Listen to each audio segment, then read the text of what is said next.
Hello everyone, welcome on my channel Study with Priya Sharma. Today we are going to do the solutions of English Honeycomb chapter number first, that is the three questions. तो 3 questions वाला जो हमारा chapter था honeycomb की book में class 7th का syllabus जो है, तो उसके आज हम question answers and full exercise को कंप्लीट कर लेंगे ऑन वन शॉर्ट वीडियो. तो चलिए हम इसको स्टार्ट करते हैं. लेकिन स्टार्ट करने से पहले अगर आप लोगों ने मेरी इस वीडियो को अभी तक लाइक नहीं किया तो जल्दी से मेरी इस वीडियो को लाइक कर दीजिए, बिकॉज ये वीडियो आप लोगों के लिए बहुत ही ज़्यादा इन्फॉर्मेटिव होने वाली है.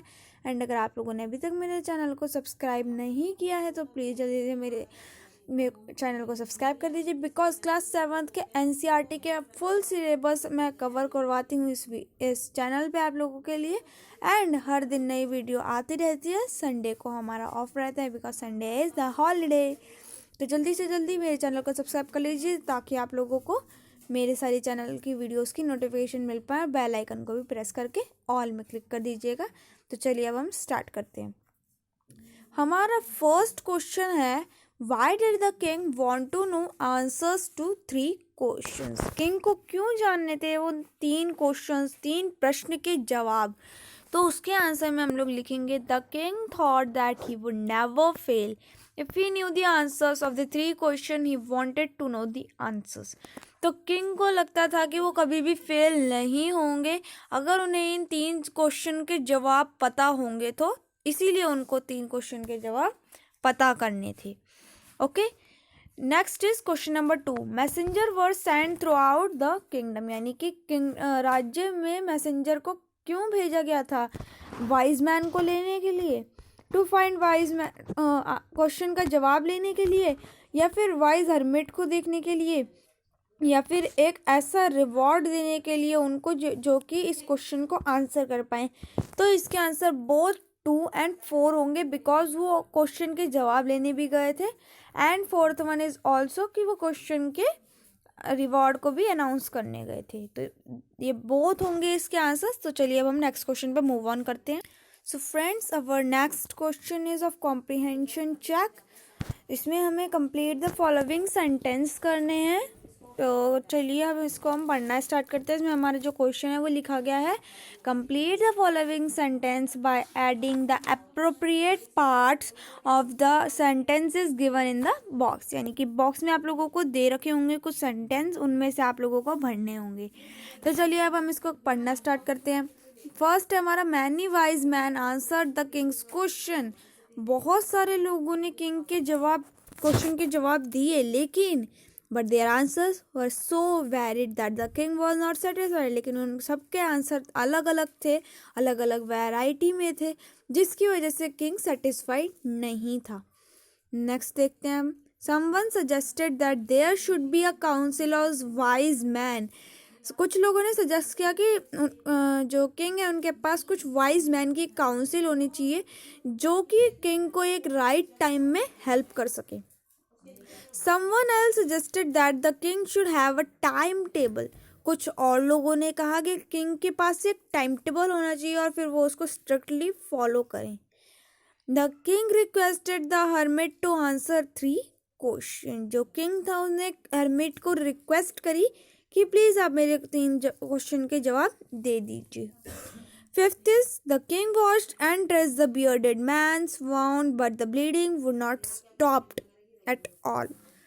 जो किंग था उन्होंने बियर्डेड मैन को ड्रेस्ड किया बिकॉज उनकी जो वाउंड थी उसमें से ब्लड आ रहा था, दैट्स वाई.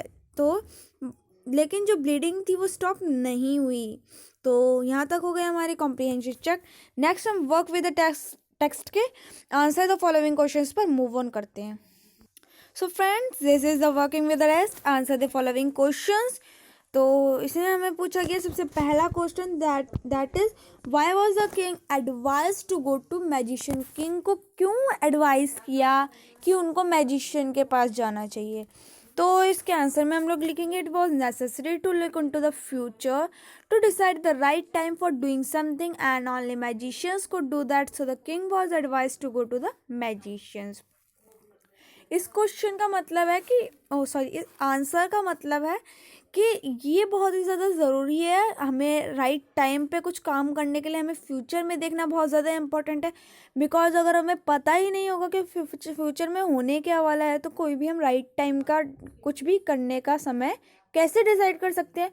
और फ्यूचर में तो सिर्फ मैजिशियंस ही देख सकते हैं, तो इसीलिए उनको ये एडवाइस किया गया किंग को कि किंग को मैजिशियंस के पास जाना चाहिए। ओके, अगर आप लोगों को इसमें कुछ भी डाउट हो तो आप लोग मेरे को कमेंट बॉक्स में ज़रूर पूछिएगा, मैं आप लोगों के कमेंट का आंसर ज़रूर दूंगी। Okay, next question is in answer to the second question, whose advice did the people say would be important for the king. जब दूसरे क्वेश्चन के जवाब में कुछ लोगों ने कहा कि किंग के लिए क्या इम्पोर्टेंट होना चाहिए था, तो इसके जवाब में हम लिखेंगे in answer to the second question के जवाब में some said the councillor were necessary. कुछ लोगों ने कहा कि काउंसिलर्स बहुत ज़्यादा इंपॉर्टेंट है। Others said that the priest were necessary. दूसरे लोगों ने कहा कि प्रीस्ट इंपॉर्टेंट है भाई। A few others said that the doctors would be important and yet others said that the Kings soldiers would be important. कुछ लोगों ने कहा कि जो डॉक्टर्स हैं वो उनके लिए मोस्ट इम्पॉर्टेंट हैं, और जो लोग बचे थे उन लोगों ने कहा कि किंग के सोल्जर बहुत इंपॉर्टेंट है। बिकॉज अगर कोई भी किंग को कुछ करेगा तो किंग के सोल्जर ही तो उनको मदद करेंगे। तो it is also right, but king was not satisfied by all this questions, so that's why he did not satisfied because the all answers were, जो सारे आंसर्स थे वो सारे अलग अलग आंसर्स थे। That's why the king was not satisfied. Okay, तो चलिए अब हम नेक्स्ट क्वेश्चन पे मूव ऑन करते हैं। So friends, our third question is what suggestions were made in answer to the third question.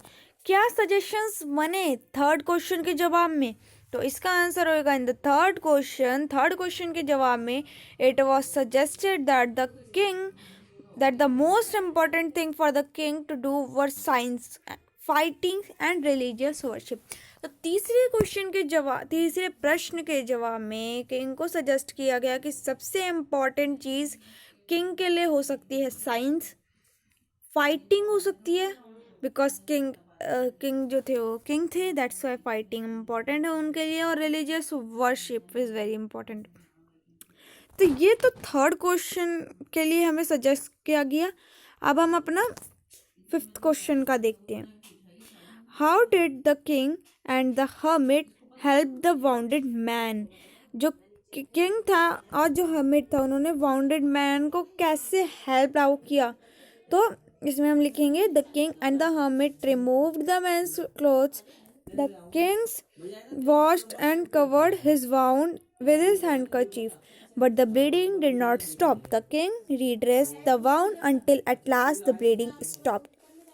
जो किंग और जो हर्मिट थे उन्होंने मैन के कपड़े को रिमूव किया, मतलब कि निकाल दिए, एंड जो किंग थे उन्होंने वॉश किया, मतलब धोआ और कवर किया उनके वाउंड को, यानी कि जहाँ पे उनके चोट लगी थी, हैंडकरचीफ से यानी कि रुमाल से, लेकिन जो ब्लीडिंग थी वो स्टॉप नहीं हुई।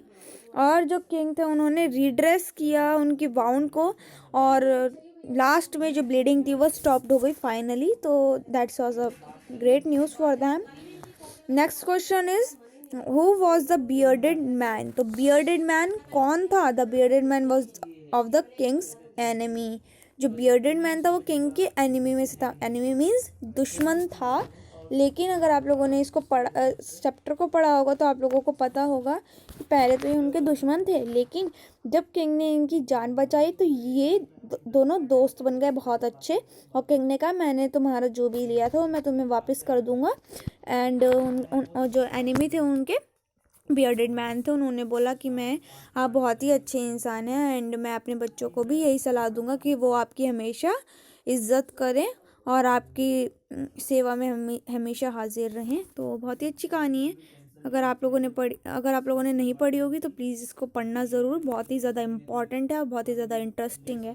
6 का ये फर्स्ट पार्ट था हमारे क्वेश्चन का, इसमें सेकंड पार्ट भी है, तो चलिए उसमें मूव ऑन करते हैं। सो फ्रेंड्स, 6 क्वेश्चन का हमारा सेकंड पार्ट में ये दिया गया है कि why did he ask for the king's forgiveness. King ने माफ़ी क्यों मांगी? तो इसका आंसर होगा he ask for the king's forgiveness. Sorry, king ने माफ़ी नहीं मांगी, किंग से माफ़ी किसने मांगी और क्यों मांगी? He ask for the king's forgiveness. King से उन्होंने माफ़ी इसलिए मांगी क्योंकि किंग ने उनकी इतनी हेल्प करी थी, जो कि मैंने आप लोगों को पहले बताया ही था, उनकी चोट को धो के, और उनकी जान भी उन्होंने बचाई थी, बिकॉज वो बहुत ही ज़्यादा गहरी चोट लगी थी उनके, और जो किंग थे उन्होंने उनकी बहुत ही ज़्यादा हेल्प करी थी, तो इसलिए उन्होंने किंग से माफ़ी मांगी एंड किंग को सारी बात बता दी थी। ओके, तो चलिए अब हम 7th क्वेश्चन को देखते हैं। The king forgave the bearded man, what did he do to show his forgiveness? उन्होंने उनकी माफ़ी दिखाने के लिए, मतलब कि उन्होंने उनको माफ़ कर दिया है ये दिखाने के लिए उन्होंने क्या किया? तो जो किंग थे उन्होंने अपनी एनिमी यानी कि अपने दुश्मन को माफ़ तो कर दिया था, और उनके साथ पीस भी लिया, मतलब शांत रहे उनके साथ, और उन्होंने ये कहा कि मैं अब तुम्हारे घर में अपने सर्वेंट्स को भेजूंगा, अपने ओन डॉक्टर्स को भेजूंगा, अब तुम्हारी तबीयत ख़राब है तो तुम्हें देखने के लिए, एंड उन्होंने ये भी प्रॉमिस किया कि मैं तुम्हारी प्रॉपर्टी जो भी मैंने ली है सारी मैं तुम्हें वापस कर दूंगा। And by this they be friends, और वो दोनों फ्रेंड्स बन गए थे, बहुत अच्छे। चलिए अब हम 8th क्वेश्चन को देखते हैं। What were the hermit's answer to the 3 questions? Hermit के क्या जवाब थे इन 3 क्वेश्चंस के? तो सबसे पहले the hermit give the following answers. तो 3 क्वेश्चन थे, इसलिए हम 3 पार्ट्स में इसको आंसर करेंगे। जो हर्मिट थे उन्होंने आंसर दिया, फर्स्ट क्वेश्चन का आंसर दिया था कि हमारा फर्स्ट क्वेश्चन था वो था कि क्या कौन सा ऐसा टाइम है जो किंग के लिए सबसे ज़्यादा इम्पॉर्टेंट है? तो सबसे इम्पॉर्टेंट टाइम इज़ नाउ, क्योंकि अभी जिस टाइम में तुम हो वो टाइम तुम्हारे लिए सबसे ज़्यादा इम्पॉर्टेंट है। सो फ्रेंड्स, ये तो हमारा फर्स्ट पार्ट था, एंड जो 2 बाकी के क्वेश्चन हैं उनके आंसर देखने के लिए हम नेक्स्ट पेज पे मूव ऑन करते हैं। ओके, सो अब सेकेंड पार्ट जो था हमारा उसमें हमें दिया गया है the most important is the person. अच्छा, अब सेकेंड जो हमारा क्वेश्चन था कि कौन सा पर्सन है जो उनके लिए सबसे ज़्यादा इम्पॉर्टेंट है, तो सेकेंड क्वेश्चन का जवाब उन्होंने दिया कि सबसे इम्पॉर्टेंट पर्सन तुम्हारे लिए वो है जो जिसके साथ तुम एक पर्टिकुलर मोमेंट में हो, यानी कि जिस समय तुम जिसके साथ हो, अभी तुम जिसके साथ हो वो तुम्हारे लिए सबसे ज़्यादा इम्पॉर्टेंट पर्सन है। तो चलिए अब हम थर्ड क्वेश्चन को देखते हैं। अब उन्होंने थर्ड क्वेश्चन पूछा था कि मेरे लिए सबसे ज़्यादा इम्पोर्टेंट काम क्या है, तो उन्होंने आंसर दिया कि तुम्हारे लिए सबसे ज़्यादा इम्पोर्टेंट काम ये है कि तुम जिसके साथ भी हो उसके अच्छा करना तुम्हारे लिए सबसे ज़्यादा इम्पोर्टेंट काम है, and this is the right. I think of all the answers are equal good, and इसमें हमें ये भी पूछा गया था कि कौन सा आंसर तुम्हें सबसे ज़्यादा अच्छा लगा, तो इसलिए हम लोग लिखेंगे कि हमें सारे ही क्वेश्चन इक्वली अच्छे लगे because all answer are of its correct meaning, तो आई लाइक देम ऑल। आप लोग ये भी लिख सकते हैं, आप लोगों को एक पर्टिकुलर क्वेश्चन पसंद, मतलब पर्टिकुलर क्वेश्चन का आंसर पसंद आया होगा इन तीनों में से, तो आप उनको उसको भी लिख सकते हैं। By the way I like the 3 questions, तीनों ही मेरे को सही लगे तो मैंने ये लिख दिया था। तो चलिए अब हम नेक्स्ट क्वेश्चन पर मूव ऑन करते हैं। फ्रेंड्स, नेक्स्ट हमारा वर्किंग विद द लैंग्वेज की मैचिंग है, तो चलिए इसको भी हम देख लेते हैं। इसमें हमें दिया गया है match items in list A list में हमें क्वेश्चंस दिए गए हैं, एंड बी में उनके आंसर्स दिए गए हैं, तो हमें उनको मैच करना है। तो ए में है वाउंडेड, तो वाउंडेड का होगा सेवरली इंजर्ड, यानी कि बहुत ज़्यादा चोट लगने को हम वाउंडेड कहते हैं। अवोग में होगा गॉट ऑफ फ्रॉम स्लीप, मतलब कि सोने से एकदम सोने जब हम सोए रहते हैं तो उठ जाने को अवोग कहते हैं। एंड देन फॉरगिव यानी कि पैडन यानी कि माफ़ी मांगना। फेथफुल का होगा हमारा लॉयल। पिटी का होगा हमारा feel sorry for. Okay, feel sorry for. Next is bats होंगे हमारे small patches of grounds, and return means कोई भी चीज़ को हमें वापस कर देने को हम कहते हैं रिटर्न। जैसे कि अगर आप लोगों ने बर्थडे पार्टीज में देखा होगा तो उसमें भी रिटर्न गिफ्ट देते हैं कुछ लोग, यानी कि आप लोगों ने जो गिफ्ट दिया उनके रिटर्न पे, उनके बिहाफ पे वो लोग आपको भी गिफ्ट देते हैं, तो उसको कहते हैं return gifts. And this is the same thing कि किसी भी चीज़ को रिटर्न करना। तो चलिए हम नेक्स्ट क्वेश्चन पर मूव ऑन करते हैं। नेक्स्ट क्वेश्चन है हमारा सेकंड क्वेश्चन, जिसमें हमें दिया गया each of the following sentences has 2 blanks, fill in the blanks with appropriate form of the word given in the brackets.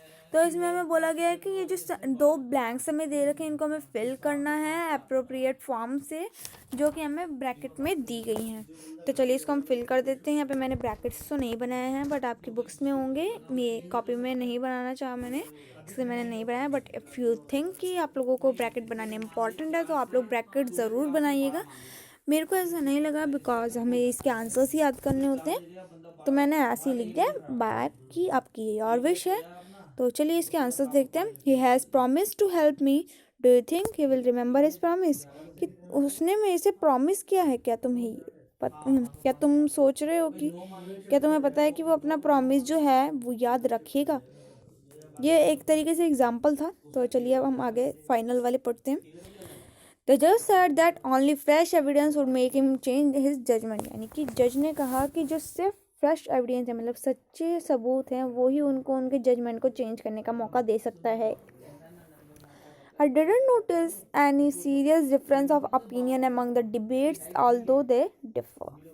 तो उन्होंने कहा कि मतलब एक क्वेश्चन है उसमें, इसका मतलब है कि मैंने नोटिस नहीं किया कोई भी ऐसा सीरियस डिफरेंस इन दोनों में से, इन डिबेट्स में से, ऑल दो, और जैसा हालांकि ये अलग है।